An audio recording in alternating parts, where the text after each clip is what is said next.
1941, Nazi Germany's first offensive on Soviet territory took only a month. The German command, exactly with the Plan Barbarossa, wanted to defeat the fighting spirit of the Soviet population. Is this method most suitable for the demilitarization of the enemy? Of course, the destruction of the center of the state, or rather the capital. The attempt to bomb Moscow was a failure, as the Nazi bombers got a decent response from the Soviet aviation. In Germany, the fact of the failure did not embarrass propagandist Joseph Goebbels. He shouted from every radio broadcast, the Soviet Air Force has been completely destroyed. The highest command of the Third Reich was confident that not a single bomb would touch the ground in Berlin. However, the idea of retaliatory bombing was born immediately after the attack on Moscow. Responsible for the operation were People's Commissar of the Soviet Navy Kuznetsov and Lieutenant General Zavorankov.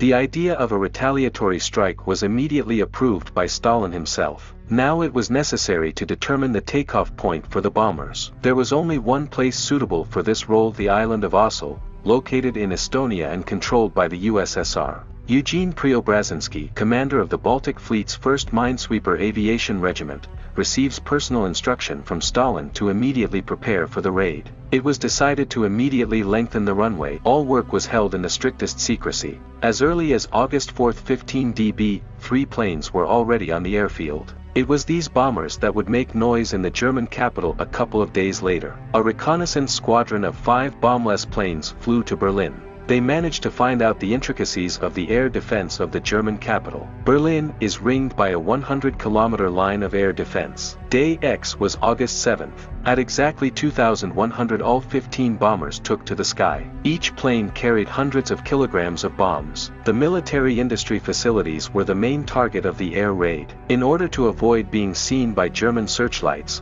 the flight took place at an altitude of 7 kilometers. Several times the planes were detected on the way to Berlin, but no one could even think that it could be the Soviet bombers. At precisely 130, the Nazi capital, which was lit up like daylight, felt dozens of explosions. The Germans were shocked and even forgot about the light camouflage, turning it on only after the planes departed. After the air raid, the Nazis claimed that 150 British warplanes flew over the city. They would learn the bitter truth a few days later.